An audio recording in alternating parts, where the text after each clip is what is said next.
Suspense.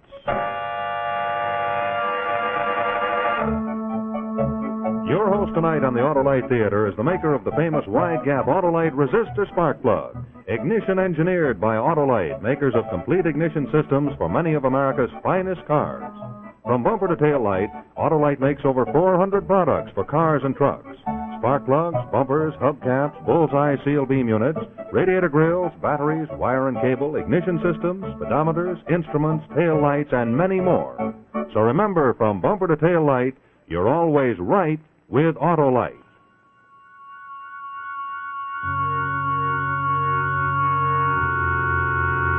And now, Autolite and its 60,000 dealers and service stations everywhere present Suspense.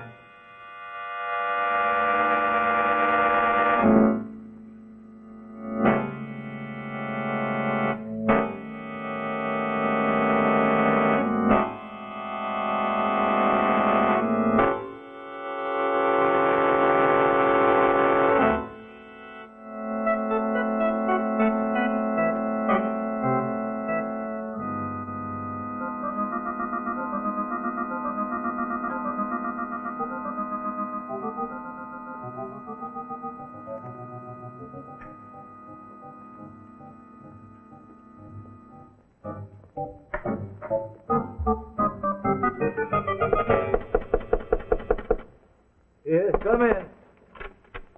Oh, good morning. Oh, Mrs. Griffin, has the mail come? There's nothing for you, Mr. Crabtree. No. Well, I suppose the rest of these applications will be just so much chaff in the wind, too. Well, that's what I came in about. I was wondering if we could have a little talk. Yeah, I know. The rent, eh? More serious than that. Eh? I've decided I need the apartment, Mr. Crabtree, so please take this as 2 weeks' notice. Mrs. Griffin, this is my home. I've lived here for 15 years. Your last year and a half practically rent-free. Yes, but you understand that you'll get it all eventually as soon as I get a job. You've been promising that for months. I can't gamble on it any longer. Yes, well, I don't know what further to suggest. You know that I have to meet my daughter's sanitarium expenses every month. They've got to be paid. My bank account is zero. I've borrowed to the limit on my insurance. And I've lost everything. I've nothing more to pawn. Well, then it's high time you cut your coat according to your cloth. I do. I deny myself everything. I walk everywhere. I don't even smoke anymore. Oh, trivial expenses, Mr. Crabtree. There's one major item you could cut down on. You could bring your daughter Anne home from that expensive sanitarium. There are state institutions that take care of mental cases for nothing. Never. I'll never send her to one of those places. She would die. I know she would. The doctor told me that only expert care and understanding treatment would pull her through. Well, you can't pay for those things any longer with your rent money. I don't want to behave like a dragon. We'll make it 4 weeks' notice if that will help any. But in 2 weeks I shall have to show the apartment to prospective tenants.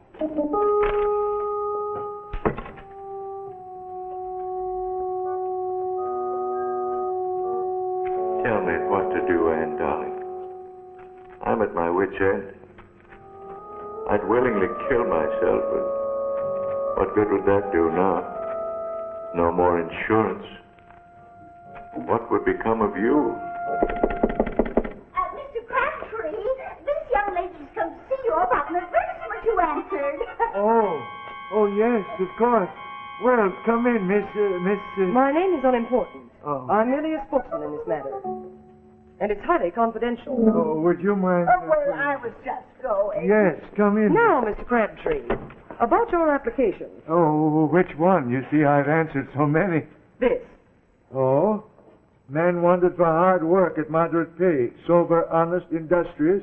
Former accountant, aged 55 to 60. Write details, send references, box 111, general delivery, New York. Yes, I answered this a month ago. I'd given up hope of hearing.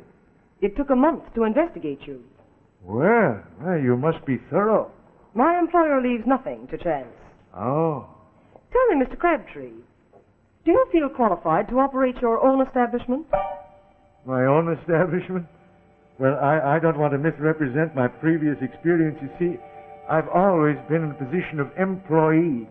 For the last 20 years, I've been... Yes. What? We know the biographical details. Oh.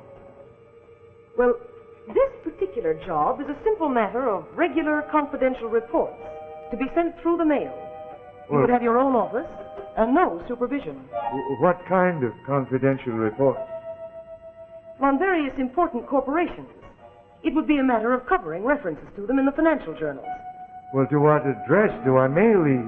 Well, the box number you already have, of course. Yes, of course. Your hours would be 9 to 5, 6 days a week, with an hour off for lunch. Oh, might I ask about my salary? I'm empowered to offer you $100 a week. Oh.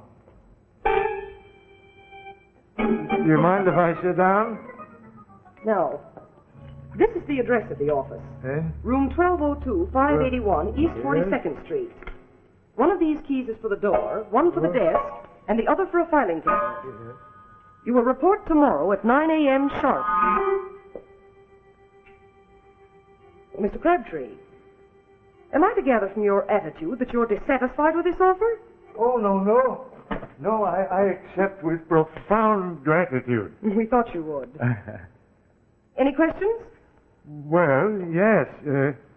Who is my employer? It's necessary for him to remain anonymous, even to you. Moreover, the nature of your work is not to be discussed with anyone whatsoever. Oh, well, I understand. I mean, you may tell him, please, that I'll follow his instructions to the letter. Good. Yes. Now, as to your salary, it will reach you the end of every week through the mail, in cash. Yes. Goodbye. Hi. And good luck, Mr. Crabtree.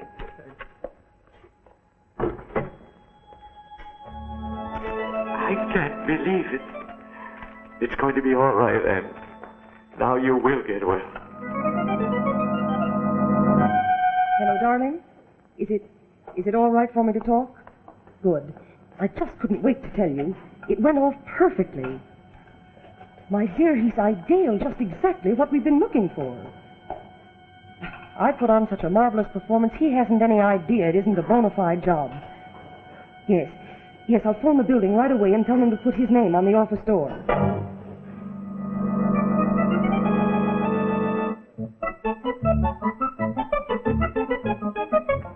Well, managing director.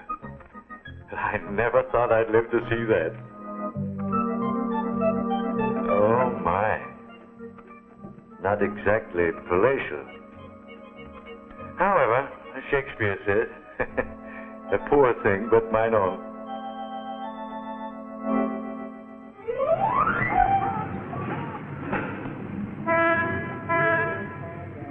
Bird's eye view of termites scurrying to work.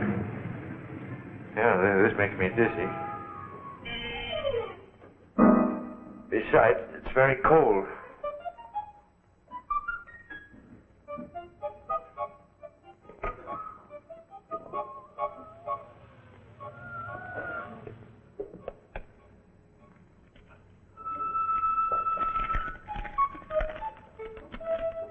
Please? Please feed me. My function is to keep you company so that you will not be tempted to chatter to friends on the telephone. My name is Discretion. Well, discretion. It's lucky for you that I'm partial to cats, that I'm not one of those silly people who are terrified of them. We'll be great companions.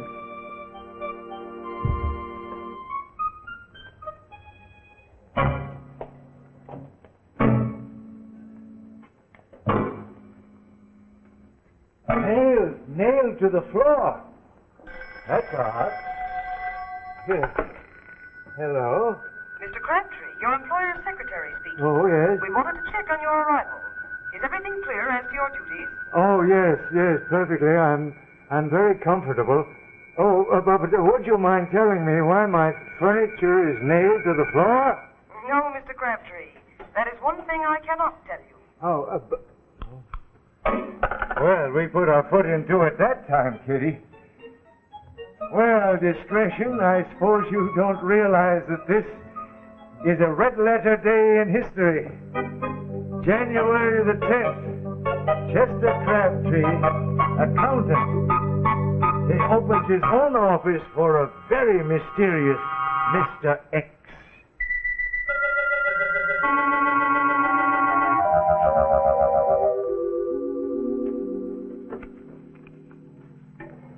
Well, listen to this, Pussy. Some optimistic person wants me to contribute to a fund for the revival of the 18th Amendment. Yes, come in. Mr. Crabtree, I give you one guess as to who I am. Oh, could you be my employer, sir? I always think of you as Mr. X. You may continue to call me that. Oh, thank you. Well, I'm very proud to make your acquaintance, sir, at long last. Won't you take my chair, sir? I'm afraid it's the only one. And it's not through an oversight, Mr. Crabtree, that it is the only one. Oh. It's malice aforethought, a small detail in an elaborate plan, but I'll explain all that in its turn. Yes. I find it very stuffy in here. Oh. Open the window, will you? Yes, sir. From the bottom. And wide. That's better. I think we should always fill our lungs with fresh air when we can, Mr. Crabtree. They can so easily cease to function. Yes, sir. Well, Mr. Crabtree, I believe in coming to the point without preamble. You are content with your job and your salary? Oh, yes, sir. I've never been so happy, sir, and I hope that my reports have met with your satisfaction. I haven't read them. I burned them on arrival, unopened. You what? You burned them? It comes as a shock to you to discover that their real function is to lull you into a state of security. False security. Well, sir, I must say I don't follow you, sir. Well, you have actually been employed by me for work of a very different nature. What sort of work, sir? I want you to help me to dispose of a personal problem. Oh, well, naturally, I'd do anything to be of help. Anything? Then tell me, Mr. Crabtree, how would you go about killing a man? I, sir? Yes, that's why I've hired you. To carry out a very ingenious murder.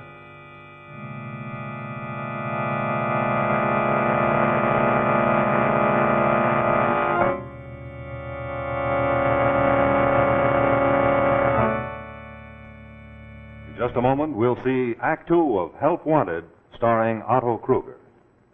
Friends, today I was thinking about all the summer driving that you're going to be doing very soon, and I thought, well, you don't want to have a lot of trouble with your cars, so by way of a bit of advice, I thought I'd tell you a little story about a man I know named Merlin the Marvelous. Merlin the Marvelous Magician. And he really is a very marvelous guy. Very smart. He can tell you the card you're thinking of, or he can make things disappear right in front of your eyes. So, when Merlin's car gets to jumping and jolting around, you'd think he'd give it the old abracadabra, or at least try and make with the double whammy to get rid of whatever the trouble is. But now, as I told you, Merlin is a very smart fella, and he knows that the thing to do is take his car to an expert, which is just what he did. And we found out what the trouble was right away. In his car, Merlin had a set of old, tired, worn-out spark plugs. So what we did was supply him with a little of the magic right in this box, a set of the new revolutionary Autolite resistor spark plug. Now, here's why I want to tell you about the Autolite resistor spark plug. Inside, yes, built right in, mind you, is a newly developed 10,000 ohm exclusive Autolite resistor that's found in no other automotive type spark plug. And it's very important to you for 4 big reasons. And here they are. Number 1, you get smoother idling. Yes, there's less chance of misfiring at idle or at low throttle settings. That's number 1. Reason number 2, actual gas savings. You see, with the Autolite resistor, you have better performance with leaner gas mixtures, so you actually save gas. And here's reason number 3, longer life. You see, that resistor means that the electrode, that's the firing tip that brings the spark into your engine will last 200% longer and more. Reason number 3, longer life. And now here is reason number 4 of great interest to you television fans. With the Autolite resistor spark plug, you'll find that you get less television interference. So there, friends, you have 4 good reasons for remembering the name Autolite resistor spark plugs. Well, our friend Merlin, the marvelous magician, had very good reasons to remember the name Autolite resistor spark plug, because we went ahead and put a set in his car, and he was all fixed up, ready to go off to the magician's convention with a hat full of slick new tricks. And in addition to that, he has some really very good advice for you, and that is, you're always right with Autolite. Now, here is Act 2 of our suspense story, Help Wanted.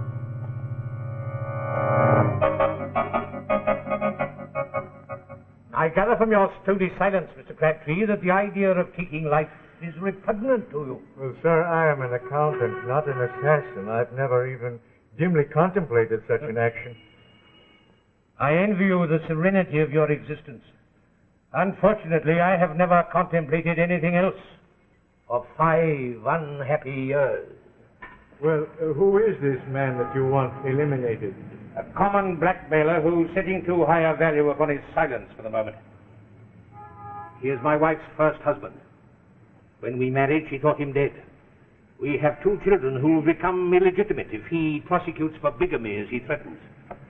I occupy a public position of great trust. Such a scandal would ruin us. It must not be allowed to happen. But, sir, if you have decided to destroy this man, why do you insist try to get me to do it? Why don't you do it yourself? I am totally incapable of committing any act of violence. If a fly should land in the palm of that hand, I lack the force to crush the life out of it. Yes, but why not hire someone outside the social boundary, someone who would do anything for money, a gangster? And exchange one blackmailer for another? No, Mr. Crabtree, I have decided it has to be you. Me? But I never. Calmly, my dear fellow. And before you make a hasty decision, consider the consequences of a refusal to you. When you leave this office this evening, you would leave it permanently. But with a secret, Mr. X. A secret that might be of interest to the police. Oh, forgive me, my dear fellow. Forgive me, but I was visualizing the scene when you go to the authorities with this story of the fantastic demands made upon you by an employer who does not exist. Yes, sir, but this office, all the subscriptions to the magazines, you paid for everything. Through the mail, by cash, in your name. But then you inserted the advertisement in the newspaper. Anonymously. Of course, it would not be impossible for you to discover my real identity, but it would only lead you to an institution for the mentally deranged. Hallucinations, my dear fellow. But the lady who engaged me in your behalf was no hallucination. Quite correct, Mr. Crabtree. She was not. That was my wife. Disguised, of course. And I do not think even your landlady would recognize her again. Well, I still don't understand. Oh. Why you want to pick on me? Then I will explain. My advertisement was intended to attract the man to whom a steady salary might mean a matter of life and death. I examined numerous replies. You seem to me to be the ideal candidate. For to you, a steady salary is a matter of life and death. Well, if not to you, at least to your daughter. What good would I be to my daughter if I went to the chair for murder? You underestimate my ingenuity. My plan is foolproof. For example, this cramped office was found after a weary search as perfect for our purpose. The exact spot in which this desk is placed was carefully selected. It has even been nailed to the floor to make it impossible to move it. Now observe. When you are seated at this desk, a visitor is confined to the space you occupy now at that window. Within the hour, the man we have been discussing will come through that door. He will stand there with his back to the open window, as now. He will ask you for an envelope containing a contribution. You will hand him that. Being a methodical man, he will place it in the inner pocket of his jacket. Every time I've paid him for the last 5 years, he has never failed to do exactly that. At a psychological moment, when his hand is in his pocket, he will rise swiftly. One good thrust and he'll be through that window to his death. No! No! A second or two later, you will close the window and quietly resume your work. Yes, but someone will find him. Yes. The police. Yes, they will find an unfortunate individual who has jumped from the roof above you. They will know it's not a suicide because the envelope you gave him will contain a note, not the money he anticipated. The note will explain the reasons for his sad demise and offer a pathetic apology for the inconvenience he has caused.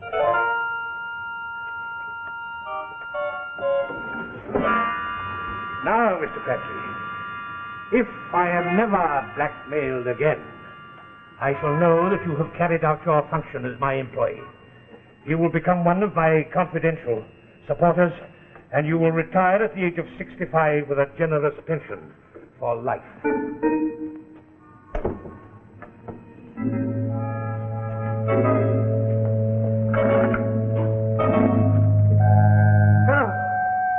Police department. Why don't you bring your daughter Anne home from that expensive sanitarium? There are state institutions that take care of mental cases for nothing.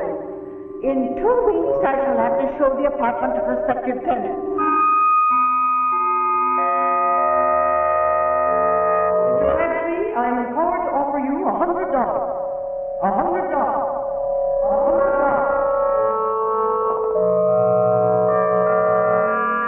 Before making a hasty decision, consider the consequences of a refusal to you. When you leave this office this evening, you will leave it permanently. But you could become one of my confidential supporters and retire at the age of 65 with a generous pension for life. For life. For life. Come in. Mr. Crabtree, Yes. I am hoping, sir, to obtain a contribution from you. Sir, it is my... I know. I have it here. Thank you. That's most satisfactory. Do you mind if I open it? Oh, no, you're not. Cat. You're... Keep him away from me. Cats terrify me. Please don't let him come near me. Please keep him away from me.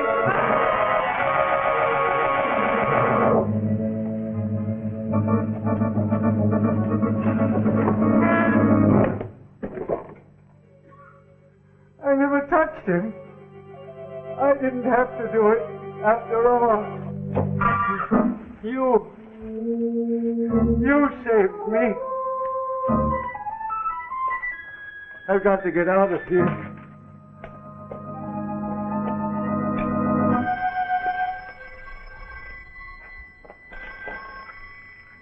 Hello?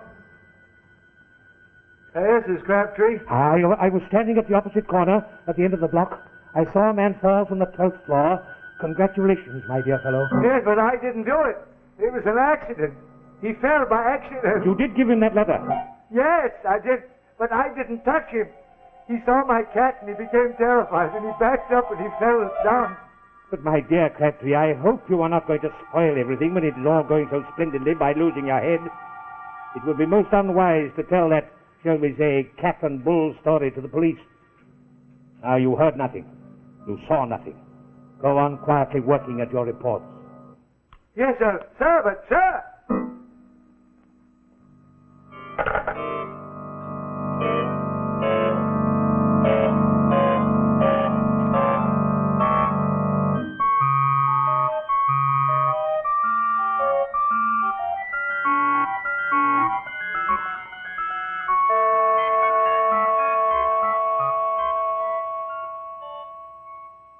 Well, this is the last one. Chester Crabtree. Maybe he can tell us something. Come in. Hope we're not interrupting, sir, but there's been an accident. Oh? About an hour ago, a man fell from this building and was killed. We want to ask you a few questions. By all means, do. This your office? Yes?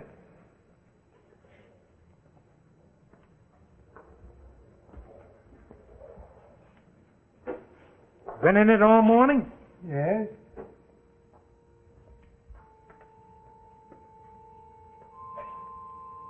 That door open any time? No, I always have the door closed when I work.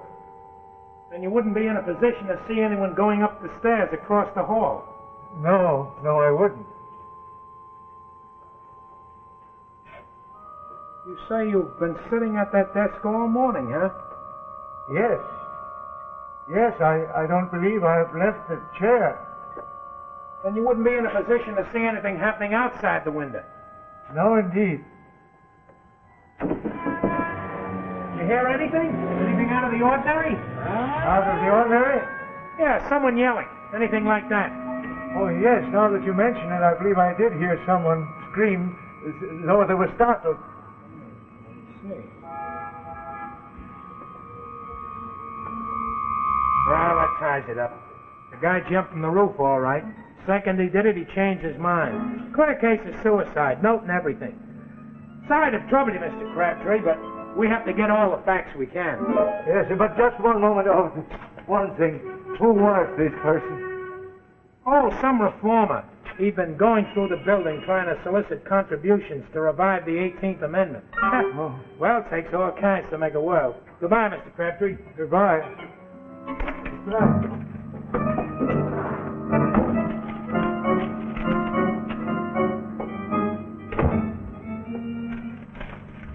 Mr. Crabtree? Yes? I've been informed by a certain party that you have a contribution for me. Oh, no. No, I gave it to the... No, sir. I have nothing for you. And I suggest that you go to the man you are now blackmailing and tell him that his perfect plan for murdering you has gone astray, sir.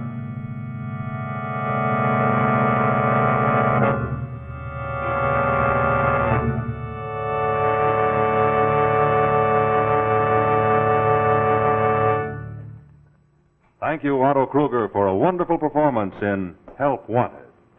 This is Rex Marshall speaking for Autolite, and in just a moment I'll tell you about next week's Suspense presentation.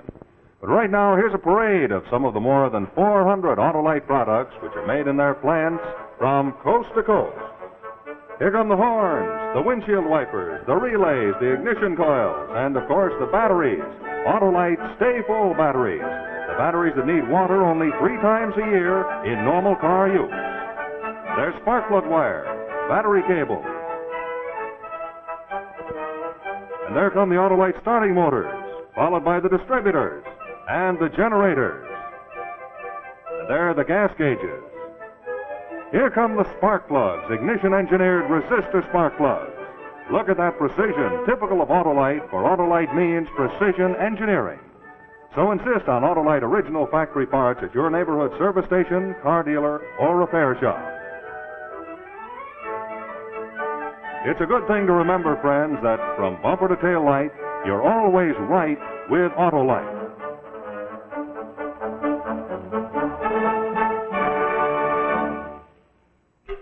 And say, have you sent for your Autolite key light? It's a pocket-sized keychain and flashlight that you can get for only 25 cents if you send the name and address of the place that services your car to Autolite, Toledo 1, Ohio. Your name and address and 25 cents in coin to Autolite, Toledo 1, Ohio. Next week, we'll bring you another gripping story of suspense entitled Stolen Empire. Also, be sure to listen to Suspense each Thursday night on the radio. And now, good night from Autolite.